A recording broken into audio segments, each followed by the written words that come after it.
So you don't need to have all the expensive equipment and a whole bunch of baskets to do this. So just remember to start where you are and just enjoy the process. Hi guys, and welcome back. I have had a couple of requests to do a video on regular sourdough loaves. Kind of what I call your traditional artisan loaf that you would think of when you think of sourdough instead of like a sandwich bread. And so this is fed and ready to go. You can see she's pretty full. So we are gonna go ahead and get started, and we're gonna make some sourdough bread today. Okay, so we're gonna start with our scale and a big bowl.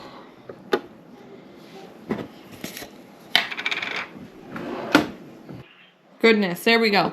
All right, so I'm gonna go ahead and get this little bit of starter that I've got left fed.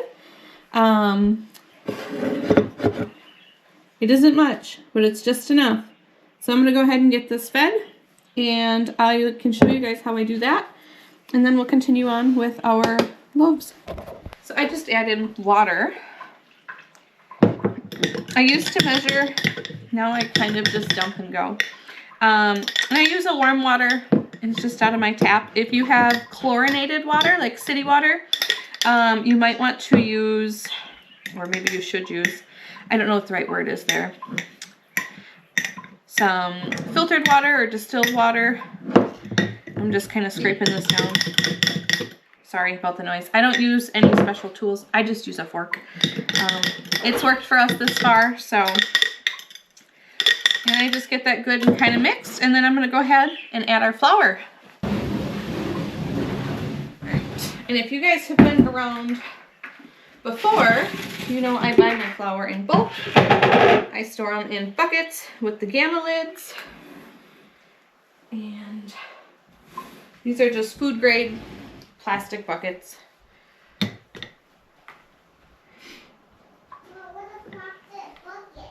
What's a plastic bucket?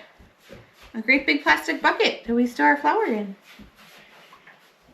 All right, and I just kind of go until I'm happy. So we'll give that a good stir, and we'll see how that looks. Because it is pretty cold outside, in the house, etc., I do like my starter a little thicker than maybe normal. Here I added just a little too much flour, so I'm gonna go ahead and add a little more water. Clearly I got a little carried away. That's okay. It's because we didn't have much left in there. Guess you could say we went ahead and we fed her really good. So get her mixed up. Leave it.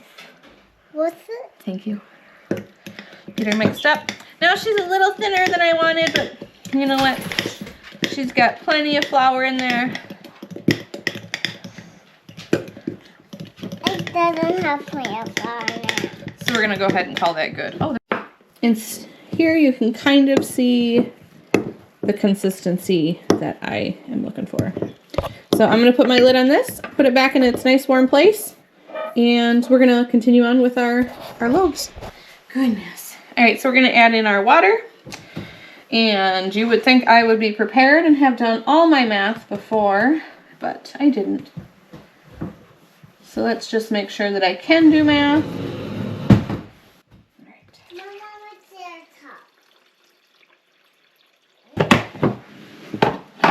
Right back the water. All right, and then some people don't like to add their salt right away. I do, because otherwise I tend to forget. So we're gonna go ahead and add that in right away. Want them a little bigger? Sure. Or what about this tiny? Okay guys, so eventually the chaos in the kitchen becomes enough that a voiceover is just necessary. So once we have our warm water, our starter, and our salt in our bowl, I like to give it a really good mix until it's a real milky color. It blends up that starter real good. That warm water helps get it active. And now we are going to start adding in our flour, a whole slew of flour actually. The flour that I'm using here is an unbleached bread flour. This is the same bread flour that I use to feed my starter. You can use an all-purpose flour. When I was first starting sourdough and making bread in general, I did use an all-purpose flour. I tend to prefer the way that the loaves turn out just a little bit better with the bread flour. And so that is why I have started and stuck with using a bread flour. But for the most part, use what you have on hand. Just try not to feed your starter with a bleached flour. It doesn't make it very happy. And now this is just my process. Everybody probably does it a little different, and I don't think there's anything wrong with that. I just use my fork and I stir in the flour as best as I can until it gets to be a little too difficult or I'm making too much of a mess. And then I switch to my hands. And we will knead this, or well, combine this. We're not really kneading at this point. We're kind of combining until it's just a really rough, shaggy dough.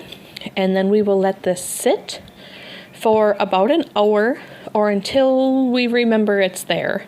And then we will start our stretch and folds.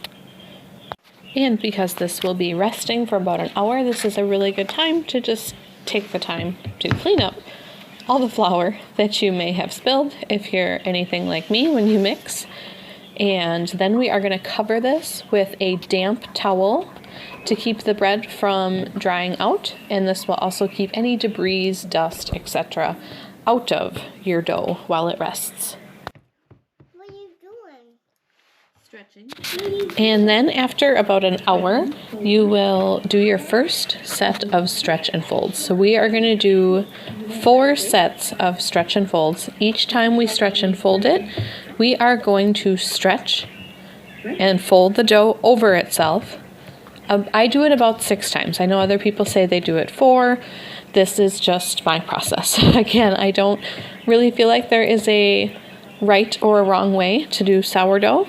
This is just how I do it here at home. And so we are going to stretch and fold this, and then we're going to let it rest for another 20 minutes, stretch and fold it again for a total of 4 stretch and folds.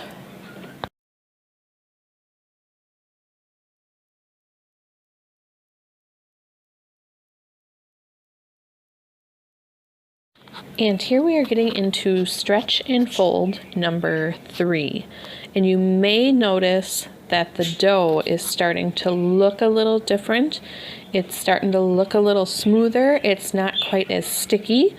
You will have it stick to your hands a lot less. So every time before I stretch and fold my dough, I go to the sink and I wash my hands. And then I don't dry them because it's a lot easier to work with your dough if you have slightly wet hands, because your dough won't stick to your hands quite as much. So this is our 3rd set.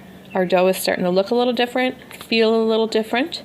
We are going to have 1 more set of stretch and folds, and then we'll be ready for a bulk ferment. All right, so I'm just giving you guys a quick view of what it looks like currently. Again, it is feeling different. It is feeling more elastic. It is feeling smoother. There might be a little bit more tension as you start doing your stretches. And then before I'm done with this one, I will pull it up out of the bowl, and I will really try to make sure that I build some tension across the top of this. That's just my process. Again, I don't know if it helps or not, to be honest with you. But we're gonna kind of fold this over on itself, make sure there's a little bit of tension across the top. Yep, nice little tight ball. And we're gonna put our towel back on it.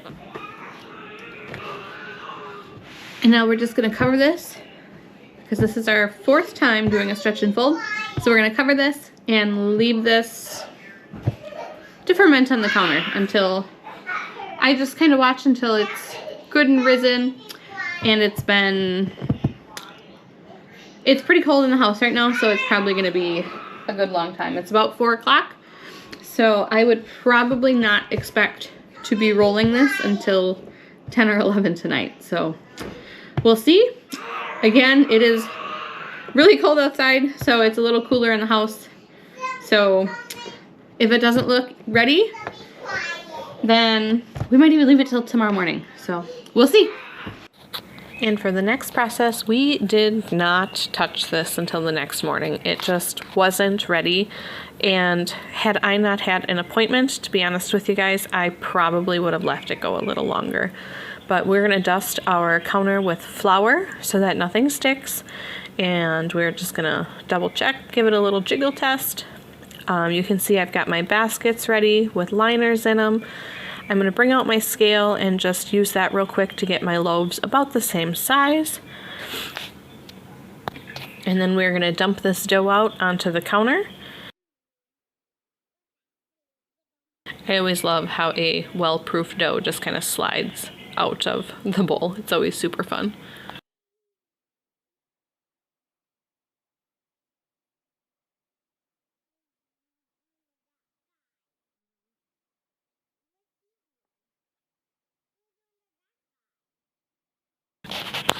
And then from there, we are gonna start rolling our first roll.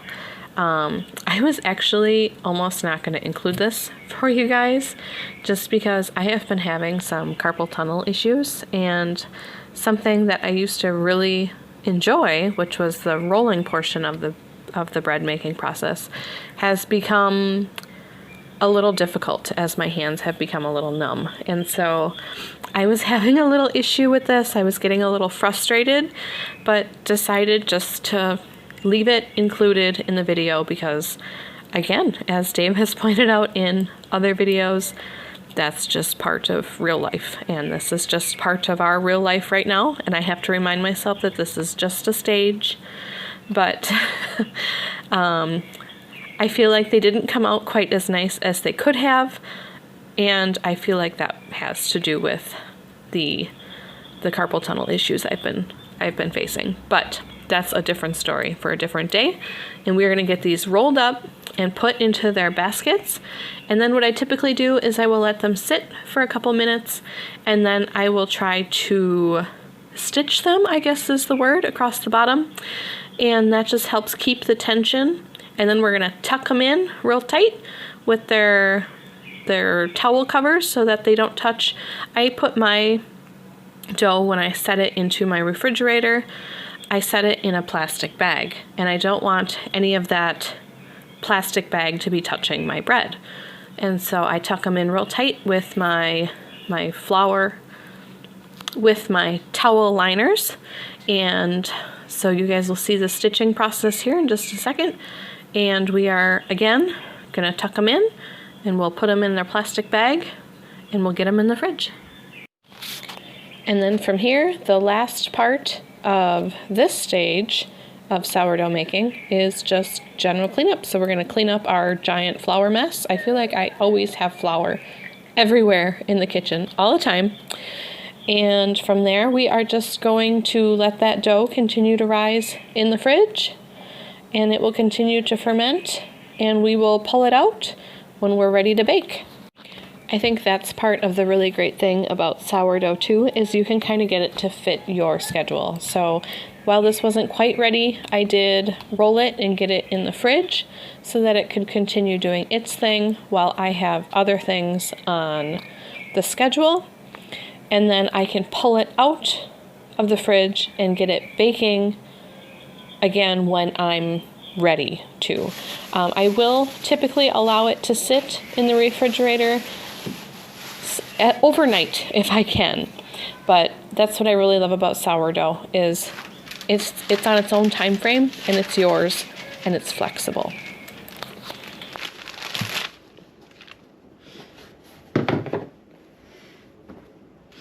And so my process, once I'm ready to start getting things into the oven, is I will lay them down on a piece of parchment paper. I will do a deep expansion score, and then we will do our not so deep decorative scores. And from there, we will put them in a preheated Dutch oven. I have 2 Dutch ovens I can fit in my stove at a time. And we will put them in the oven with the lid on at 450 degrees for 20 minutes.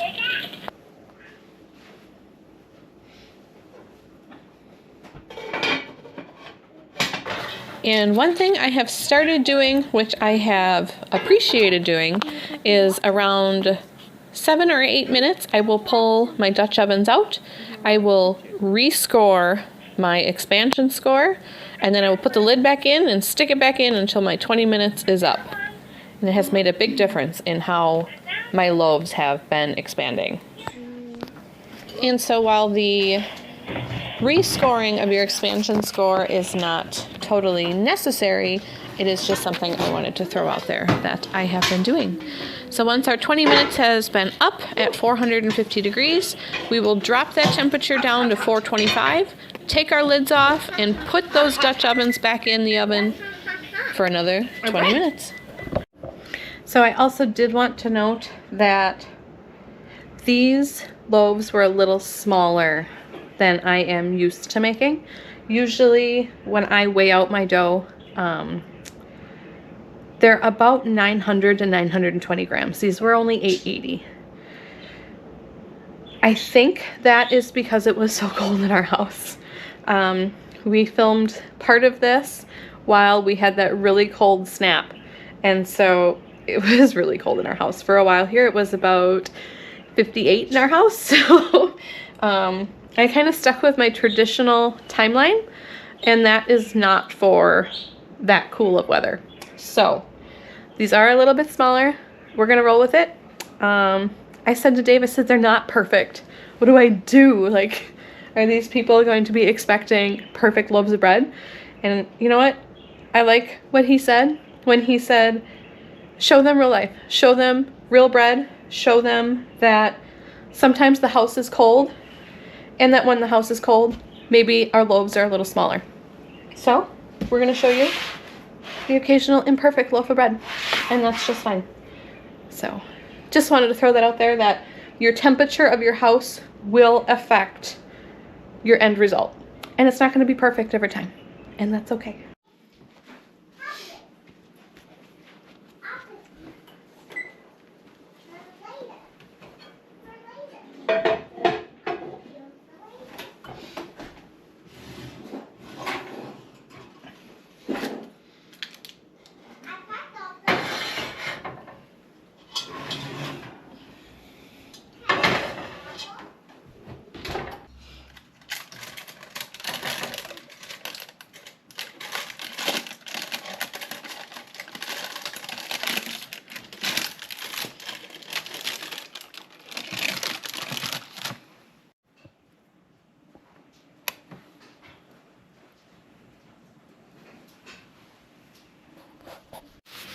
All right, and because we had a total of 4 loaves that we made for this day, what this is just a repeat of what we just did together, just sped up and a little bit more streamlined, because I wasn't trying to explain all the things.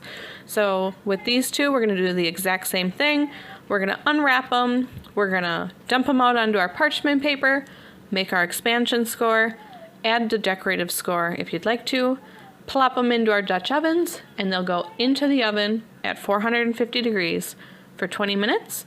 And then we're gonna take those lids off and drop that temperature down to 425, and that will allow those tops to get real nice and brown and beautiful. And there we'll have it. We'll have our 4 loaves of sourdough for this day.